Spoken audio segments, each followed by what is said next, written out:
Hi everyone, I'm Cheryl and welcome to the Sewing Room channel, and this is your tip of the week. This is a quilt block and I call it basket of flowers. It's called many different things, so the name is not important. And I released a tutorial not too long ago on how to make this, and I had a huge response. People loved it, but they wanted to know how they could use it in things other than a quilt. So I'm going to give you some suggestions on how to go about calculating some of the fabric that you need to go around this block. One of the viewers was interested in using this block in making a table topper. That's a piece that goes in the center of your dining table. So I just sketched out something that you could possibly use in a table topper. So these are the little basket of flower blocks. You have 5.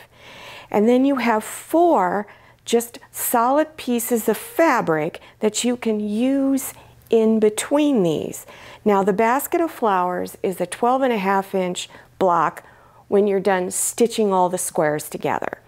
And in order to get everything to work well together, your blocks here have to also be 12.5 inches square.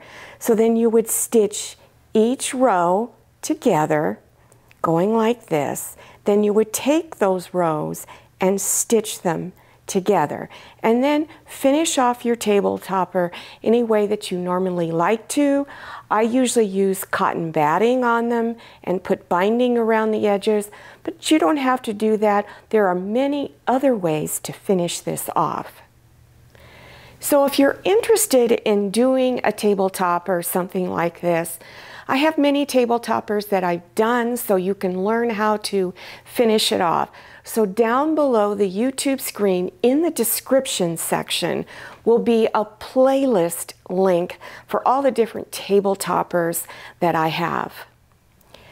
From the video that I released, and remember again there will be a link listed below on this particular quilt block.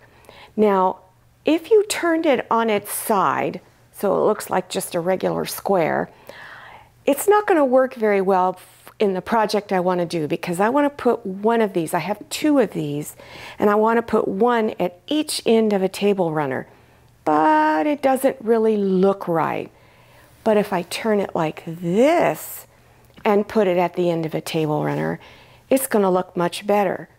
But I need to figure out how much fabric I should put on this side and this side. I want to use this fabric to fill it in here, and this would be a pointed table runner. So I need to cut 2 pieces to fill in the areas on the top side of the block. So you don't want to measure this edge. This is not the edge you want to measure. You want to measure this area. So you're actually going to go out this way and count down this way. So count over this way and this way.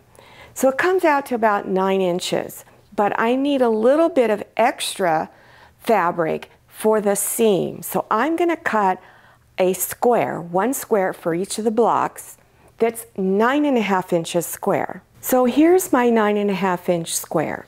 So I'm going to cut it from corner to corner. So place your ruler right on those corners and cut both of your squares off that are 9.5 inches. So now take those squares and put them on the edge here. Now you'll have some little tails of fabric that are hanging out at each end. That's okay. I actually like having a little extra fabric. That way I can square it off. If I cut it just slightly too small, it's going to be kind of difficult to get it squared properly. So stitch this one on 1/4 inch seam. Then press your seam, and then you would unfold it and press on this side.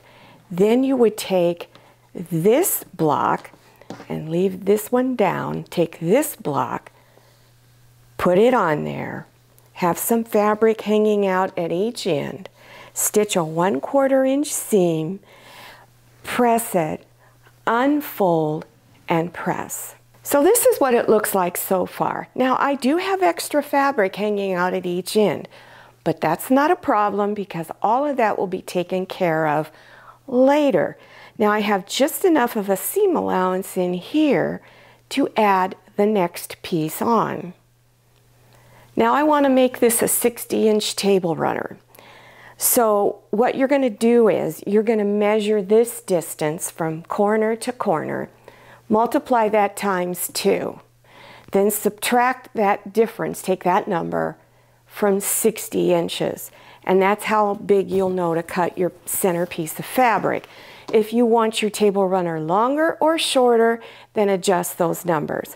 So now I'm going to take that piece and bring it here and stitch a 1/4 inch seam, press it, unfold, and press the seam on top. When you're done with this one, then take the second block and stitch it on. Once you have all your pieces stitched together, then it's going to be up to you how you want to finish it off. Do you want to just put interfacing in between your fabric on the back and this top piece, or do you want to do cotton batting or fusible fleece? Now here is a table runner that is in that exact same style, same method of stitching it together. And there is no binding on this one.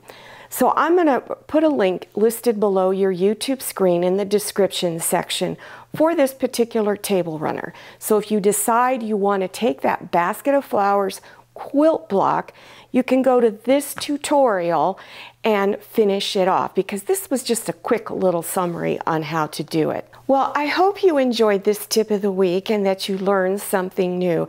Always keep in mind, quilt blocks like this or any other quilt block are not always meant to be put into quilts.